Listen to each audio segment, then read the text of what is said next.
Hello, everyone. Welcome. Thank you so much for joining us today. My name is Kalia Garrido, and I'm the founder of Healthy Women Leaders. If you haven't heard of us already, Healthy Women Leaders is a collective of women in leadership who choose to unapologetically focus on their own health and develop their personal power.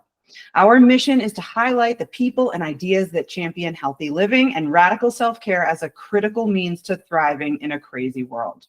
This video series features amazing women who have unlocked a truth through health or wellness that can be inspirational or educational or just plain encourage other people to live better lives. Today, we are talking to Sumayyah Emeh-Edu. Huh? Yeah, you got it. Got it? And we are going to be digging more into digital wellness, a topic that I think is so important and so timely right now. So a little bit about Sumayyah. She is the principal strategist of Embedded Consulting, where she helps organizations develop better connection, inclusion, and productivity through wellness and team building. She has over 20 years of professional experience with senior leadership roles in higher ed, HR, and DEI, most recently at Canopy Growth and Charles Schwab.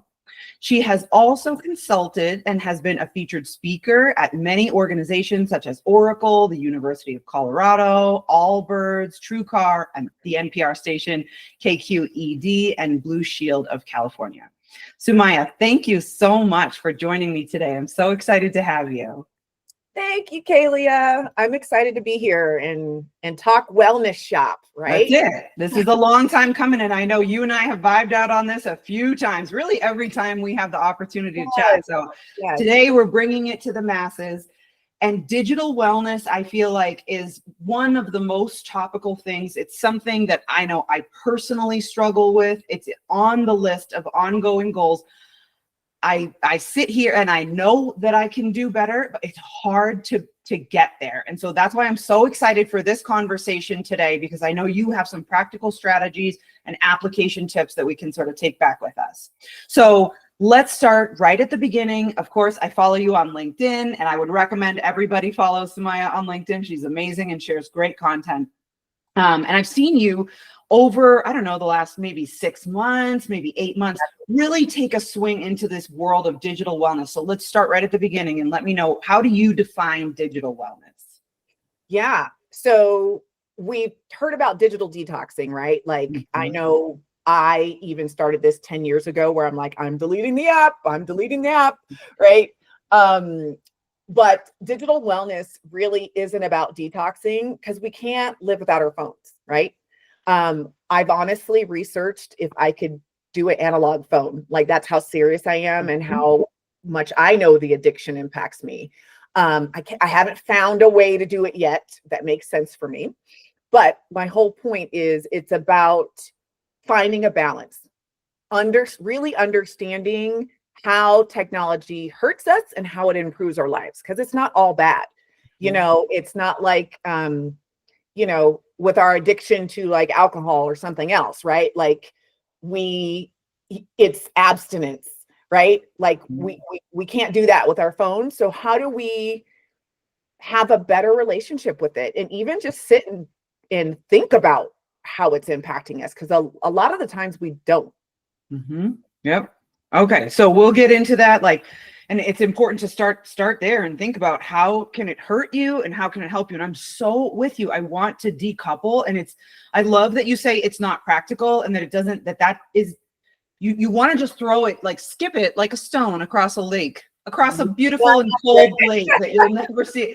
But you can't. I literally can't start my car without it. I can't get directions. I can't text my son, like things like that. So I appreciate right away, like the kind of off the hook of, like, you don't need to kill it. You need to mitigate it. You need to manage it. Right. So that's like some of the sort of what for the digital wellness, but like, tell me a little bit more about kind of your own why. Yeah. So for me, again, 10 years ago, I was reading articles and all this. So I had started that in trying to like manage my relationship. But I guess the major thing which made me actually shift my career into doing this is I had a really bad burnout scenario last year. And stemming from caring for my daughter who has special needs and was extremely violent, unfortunately, I had to make the difficult decision to put her in a group home. And I was having dark moments. I don't know if this resonates with anyone else, but as a executive and a master's degree and just single mom and just managing it all, I didn't know how to ask for help. Yeah. Right. So I was spending 8 hours a day on my phone scrolling because I wasn't working, couldn't find a nanny for her. And what I ended up doing is asking for help and set up a WhatsApp group with all my friends and family.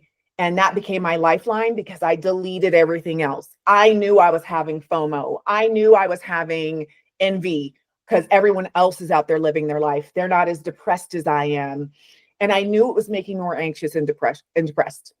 So coming out of that burnout, my daughter's great, by the way, now, but coming out of that burnout, I wanted to tell my story. And when I did all the research, I saw that we all know phones are addictive, but what was alarming is the loneliness that it was impacting as well, right?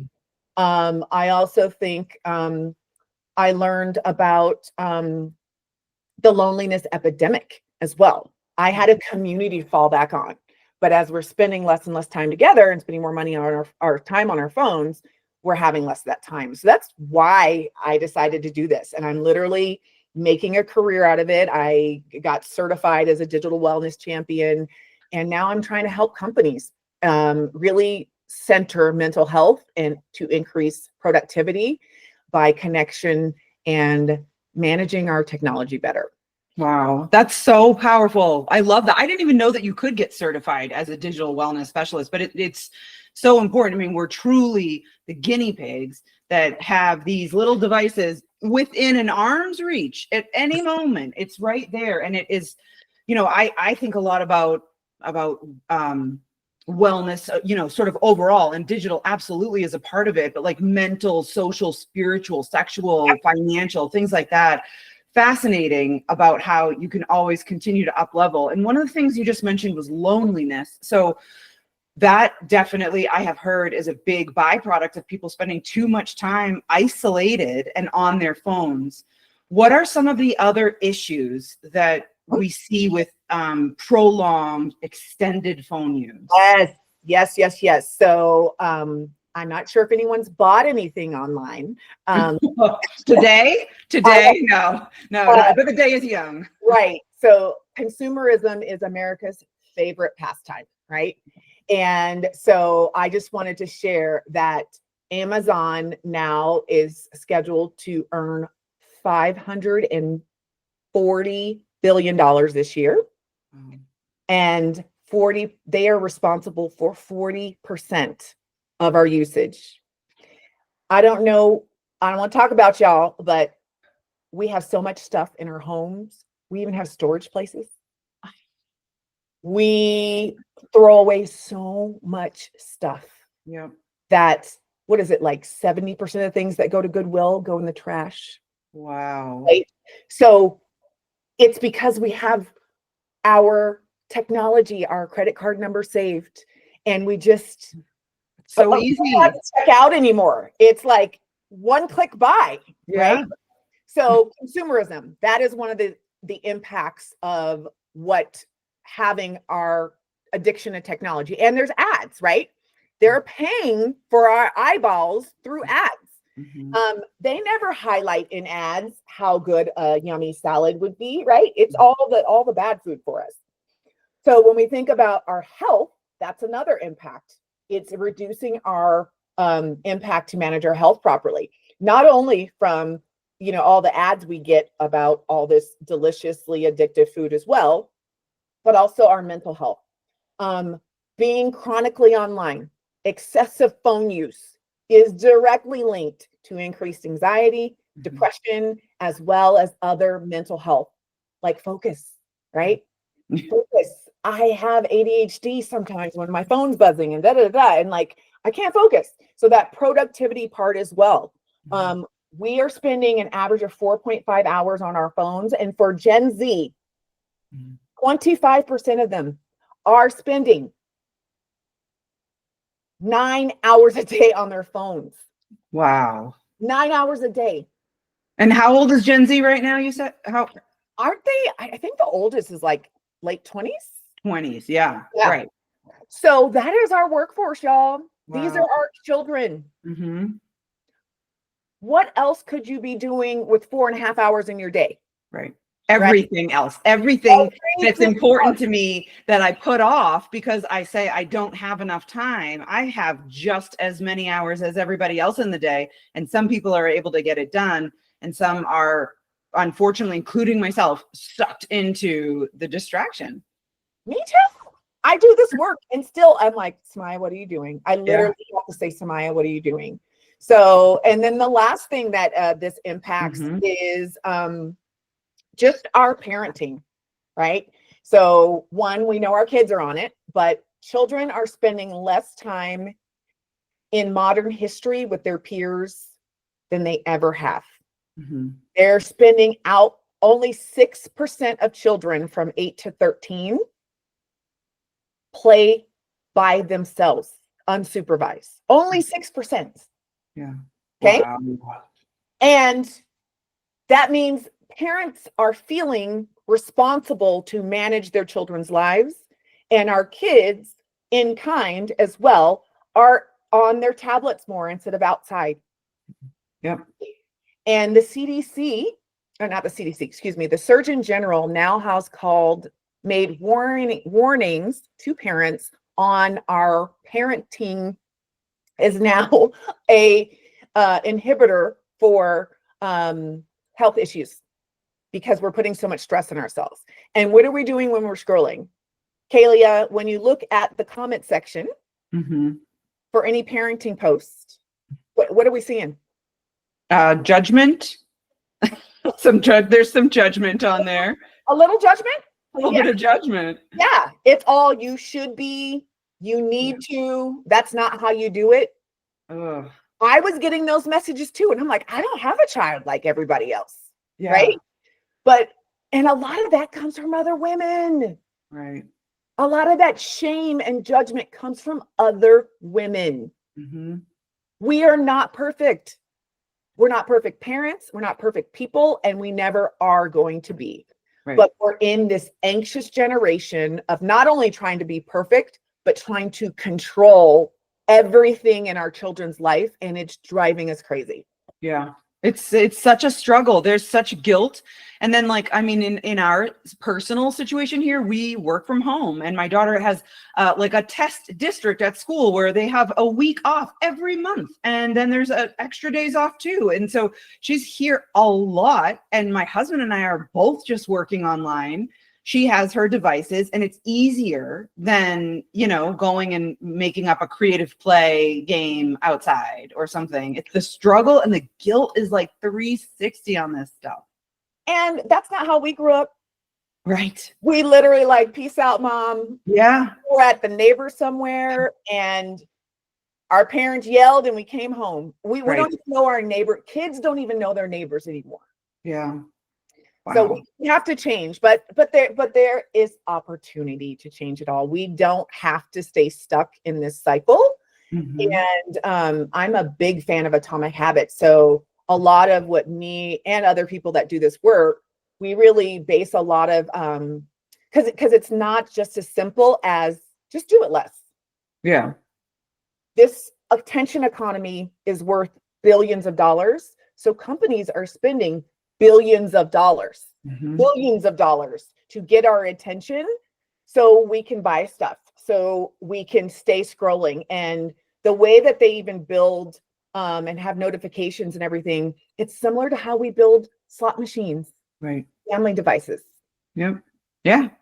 There's a whole science behind all of it and why things are the way they are, why they ding in that way, and your phone even vibrates in your hand. Like there's a whole thing to it. It's an interesting time. We don't have a lot of ready to go tools that will help us to meter, our use. And a lot of us work online, and that becomes another whole thing too. But okay, so we've talked about the issues, we've talked about loneliness and the consumerism, some of the health concerns, how it affects your parenting. So what are some of the things that you recommend people can do to sort of break free from some of these? It's almost like we're kind of automatically into this lane, and a lot of us have taken steps to look up and look around and be like, this isn't feeling right for me. Like, what can we do to get out of that? Yeah. So when we look at how to manage it, I want you all to just take a breath and just know, unfortunately, willpower isn't enough. We have to do behavior change, right? So this means you using, this is why I highly recommend Atomic Habits on how to build new habits. They're just bad habits that we've learned, that we've been encouraged to do by the technology. So just as we learned them, we can unlearn them. I had to go to an event the other day. It was like 10:15. I couldn't find my phone because it wasn't by my bed. It was 10 o'clock and I was leaving the house and I didn't even know where my phone was. That was such a lovely feeling. I found it. But my point is, it wasn't the first thing I did when I woke up. And that used to be me. Yeah. So the first things we look at is you understand the problem. I talk about this a lot. A lot of us know it's a problem, but we're not ready to do anything about it, right? And we don't understand how much it's impacting our mood, our regulation, our relationships, our productivity. I gave you a bunch of stats, so hopefully you know now, but understand, because that needs to get you to the second step, which is choose a behavior. What do you want to do? What do you want to change? And the greatest thing about Atomic Habits is it allows you to customize that to your experience on how your behavior works. So we look at doing two things. You want to find out what is your trigger and what is your success factor. So when we talk about a trigger, it is, what is the thing that is making me do what I don't want to do? It even shows that our body has tension in it, even by just looking at our phone. Just having it face down and knowing it's there, we have this anxiety response to it, right? So is it the notifications? Is it like, what is getting you to do the behavior you don't want to do? What's that trigger? And then the success factor is, what should I do instead to disrupt that trigger? How do I remove the friction and make it easier to do the behavior I want to change and see? Okay. And again, I'm being honest, y'all, the first week or two of this, there are actual physical symptoms of withdrawal. Wow. But you overwrite them and they get better. It's in 3 days and 4 days and a week. And then pretty soon you're like me, where you're like, oh, it's 10 o'clock and I haven't even looked at my phone. Wow. I want to get there. So let me ask you this. Let me ask you a clarifying question. So you said what your trigger is. I'm thinking this through for me personally. One of my main goals right now is to be off the phone. I know that I can get more time back. I know the first step that you mentioned of being self-aware, I am there. I've done the research. I'm with it. There are some times when I'm just still using my phone, and I know in my head, I'm like, you don't need to do this. And I'm like, but I'm doing it anyway. So what could my trigger be? Boredom, right? Or it's not really, because I like to say, as a busy woman, I'm not often bored, but when I have a moment to sit down, for example, my husband's scrolling through Netflix and we're what would we watch for whatever program? I would pick up my phone and kind of go through things.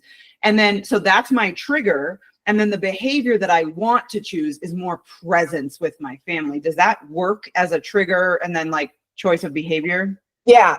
So what do you think, Kalia, what are you looking at when you pick up your phone? Usually Instagram. It would be Instagram, videos, my family is everywhere. I see what everybody's up to. Instagram.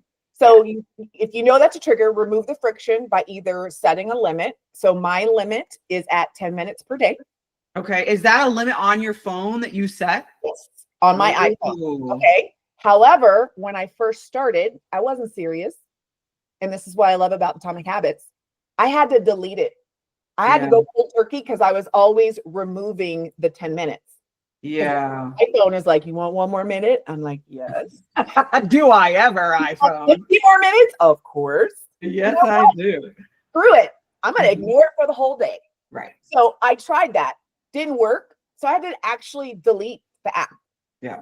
And what I did, again, I allowed myself to go look at it on my desktop. Yeah. Right? You can still look at these things, but I did it from my desktop.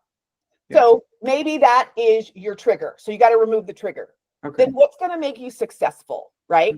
So that is thinking about, is this really working for me? I got to know myself. What, and this is what brings us to number, the next one is, what's the replacement activity? Because I told my friend to do this with Facebook because she was spending like 4 hours a day just on Facebook. Wow. Is she called me the day after she set the limit and she's like, well, what am I supposed to do instead? You have to have a replacement activity. Okay. Right. So, and it should be off your phone. Yeah. Right. You don't want to replace it with another app. Oh, well, I'm just going to play a game then. Right. Because those games are built to be addictive as well. Right. So you have to find out, what am I going to do instead? I'm just going to sit and be bored. I'm going to be creative. We think we need to fill our time and we don't. I will tell you the biggest thing I've noticed since I stopped being on my phone is my creativity. I didn't even know I was a creative person. Yeah. Like, I'm good at problem solving and all of that, but like the ideas of just what downtime gives your brain, that break. I love that. Solve. It helps you be more creative. So maybe you just journal. Yeah.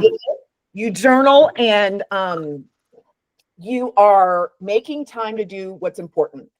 And then the last step is communication, support, and repeat.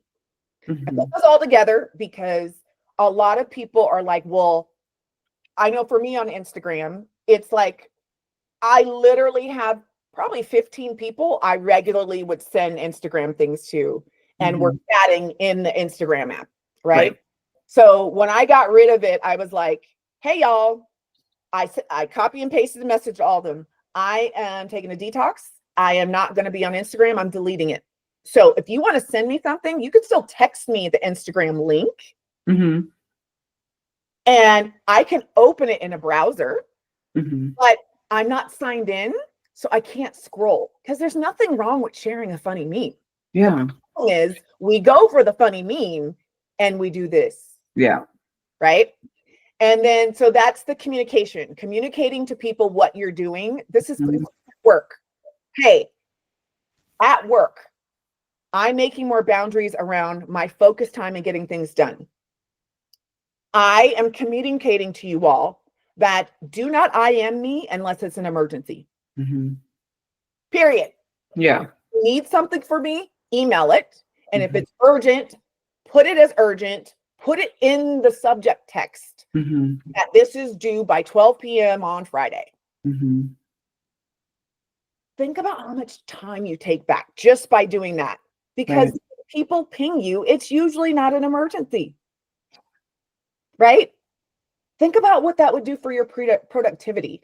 It can take us up to 23 minutes to refocus ourselves on work after we're distracted. 23 minutes. So basically, most of us are just doing this. Yeah.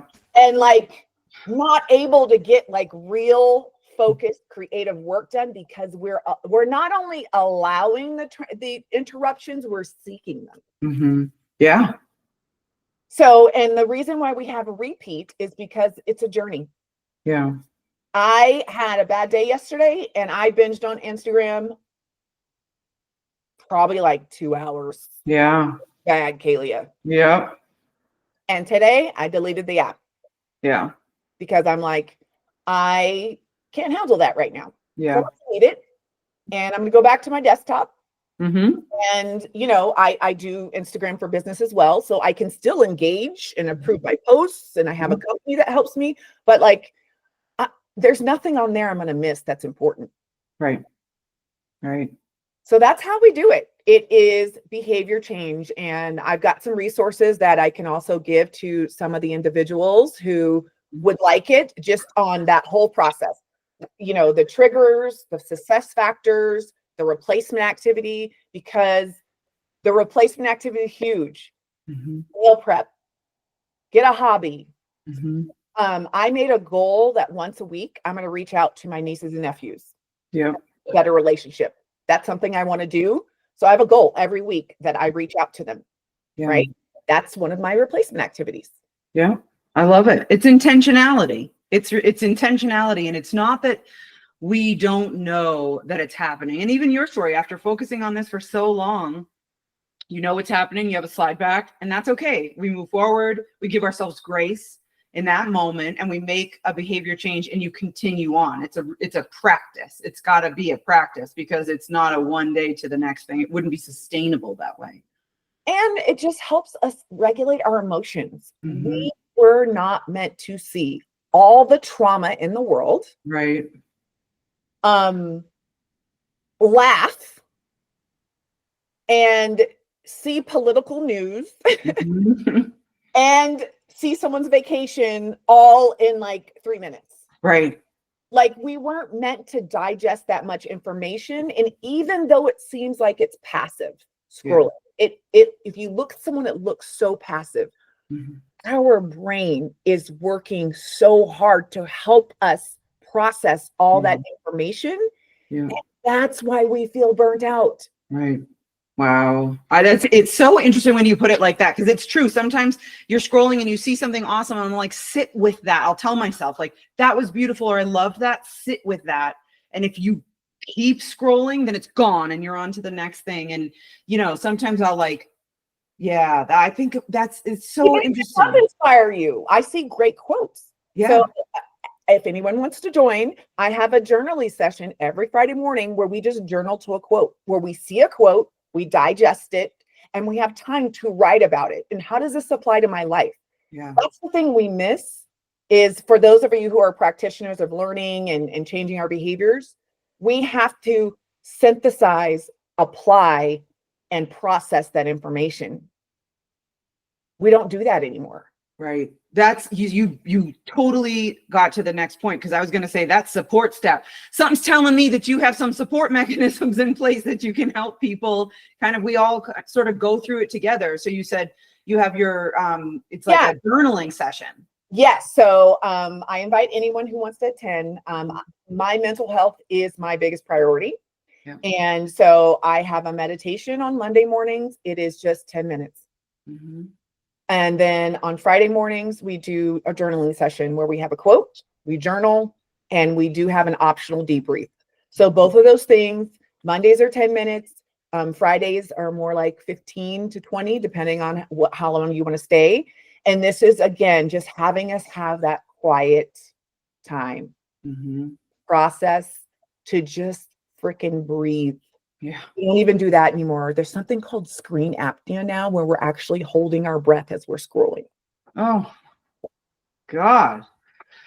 Wow. All right. Well, this is a lot. It's such an important conversation, Sumayyah. Thank you so much for taking your time to share just like the awareness and some of the resources that are available. I know that I've mentioned it already on the call, but if anybody wants to hear more from Sumayyah, first of all, follow her on LinkedIn. You'll be able to find all her links, and we're going to link to everything as well in the description of this video. But it's really important. And I know another thing we touched on only briefly, but this, you use the digital wellness as a way to increase corporate productivity as well. And so I know you have some corporate offerings that are out there. Yes. So offering, just helping organizations help their employees be better. So if anyone's interested that for their team or needs a public speaker, I am there. I'm also going to be starting some coaching, some one-on-one coaching just around time management and digital wellness as well. Yep. Love it. Amazing. We need more of it. All right. Well, thank you everybody so much for listening in. Of course, if you want to find more about Healthy Women Leaders, you can hit healthywomenleaders.com, and we're on YouTube and putting out these unlock interviews there. So again, Sumayyah, thank you so much for taking your time. I appreciate you so much. Thank you all, and be well and be okay with the boredom.